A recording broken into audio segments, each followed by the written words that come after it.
बाघ के बच्चों का शिकार। एक जंगल में एक बाघ रहती थी।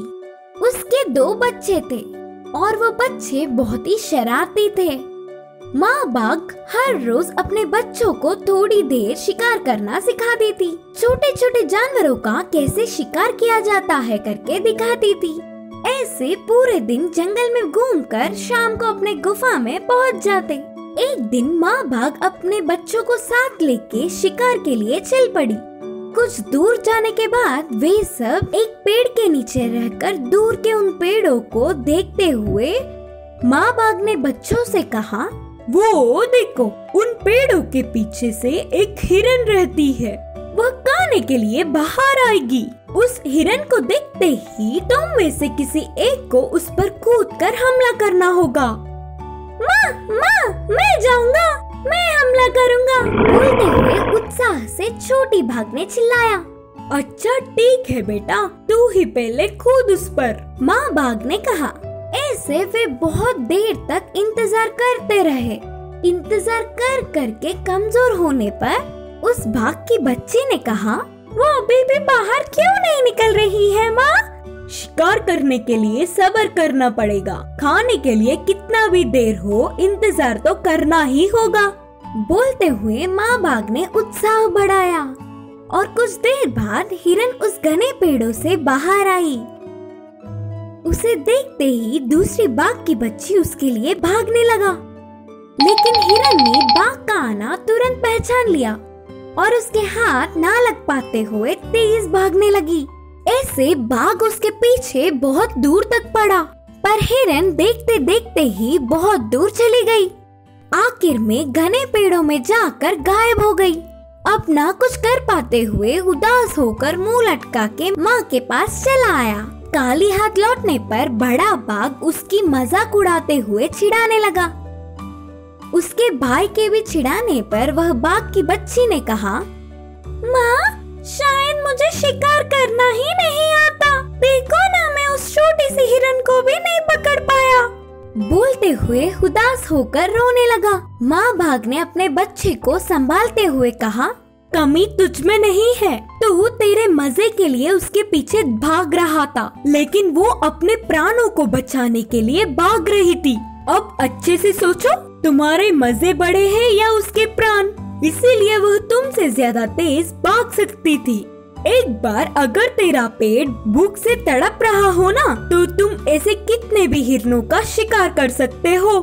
माँ के बातों से बच्चों ने सच जान लिया। फिर शाम ढलने पर वे सब अपने गुफा के लिए निकल पड़े। शरारती बंदरों का झुंड।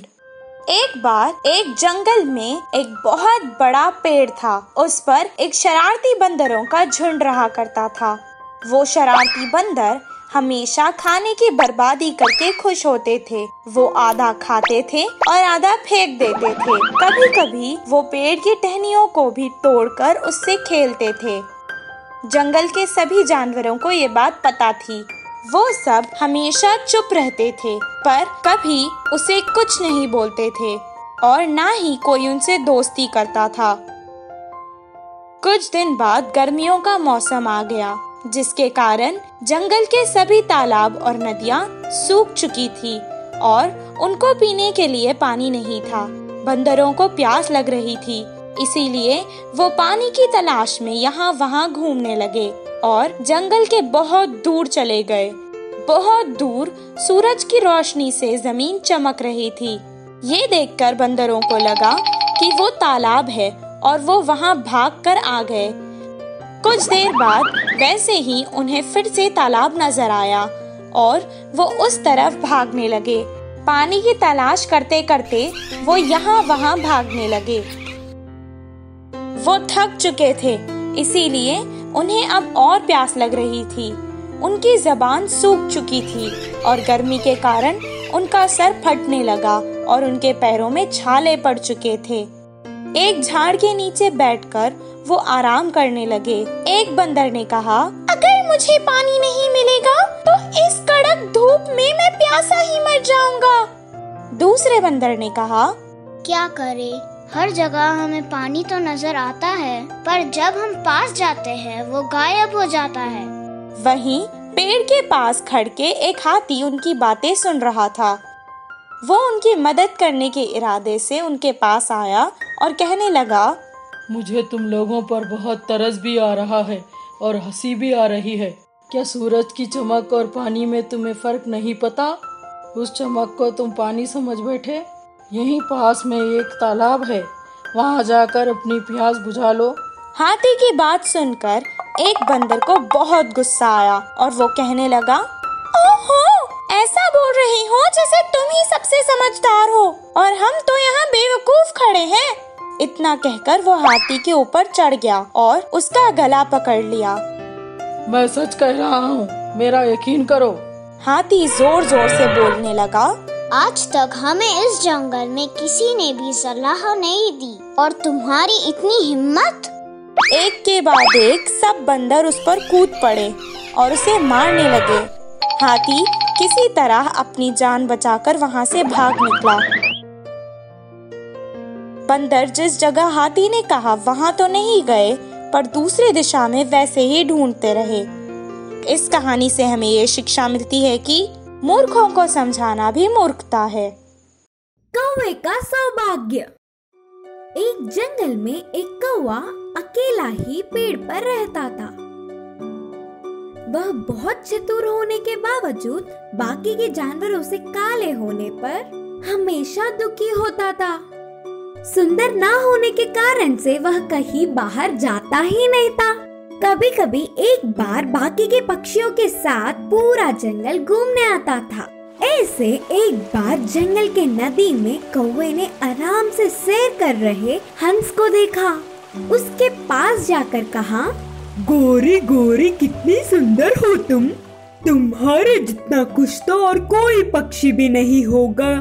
और एक मैं हूँ जो क्यों हूँ पता नहीं, छी छी करके अपने आप को कोसता रहा। मैं भी ऐसे ही सोचती थी और अपने आप पर गर्व करती थी, लेकिन तोते को देख मेरी राय बदल गई। मैं गलत थी। मैं तो एक ही रंग में होती हूँ, लेकिन वो तो हरा और लाल दोनों रंगों में रहता है। बहुत सुंदर। हंस ने उदास होते हुए बोला। उसके बाद तुरंत कौवा पेड़ के ऊपर रहने वाली तोते के पास गया। हंस के कही हुई सारी बातें तोते से कहा। हाँ, हंस का कहना सही है। मैं अपने रंगों को देख बहुत खुश होती थी पहले, लेकिन मोर को देखने के बाद सुंदरता होती क्या है यही समझ आ गया। मेरे तो सिर्फ 2 ही रंग हैं, लेकिन उस मोर के न जाने कितने रंग हैं। बोला तोता जलती हुई। तुरंत मोर से मिलकर कौवा ये सारी बातें कहना चाहता था। पूरा जंगल घूमा, लेकिन उसे मोर कहीं नहीं दिखी। जान पहचान वालों से पूछने पर भी कोई फायदा नहीं। ऐसे कुछ दिन बीत गए। एक बार वह कौवा उड़ता हुआ जा रहा था, तब जू में मोर दिखी। उसके पास जाकर कहा, सारे पक्षियों में अगर कोई सुंदर है तो वो तुम हो। सबको तुम बहुत पसंद हो करके बोलते हुए और 4 बातें बोलकर उसे तारीफों में डुबा दिया। कौवे की सारी बातें सुनकर मोर उदास होता हुआ कहा, मेरी सुंदरता के कारण ही मैं यहाँ बंद पड़ी हूँ। जंगल में रहने तक शिकारियों से डरी हूँ और ऐसे ही छुपता हुआ घूमना पड़ा। फिर भी आखिर में उनके हाथ में फंस ही गई और इस जू में अटक गई। इधर आकर लगा कि कौवे से अच्छी स्वेच्छ और स्वतंत्रता जीव है ही नहीं। इधर ज्यादातर सारे पक्षियों को बंदी बना कर रखा, लेकिन सिर्फ तुम कौवों के सिवा। अगर मैं भी कौवा होता ना, तो तुम्हारे जैसे बहुत ही स्वतंत्रता से घूमती थी। बोलकर लगभग रोते हुए कहा मोर। जू में बंदी रहे अलग अलग प्रकार के पशु पक्षियों को देख तुरंत वहाँ से उड़ गया। तब से बाकी के पक्षियों से तुलना ना करते हुए कौवा आराम से जीने लगा। इस कहानी की नीति है कि हमें हमेशा ना किसी से तुलना करते हुए खुशी से जीना चाहिए।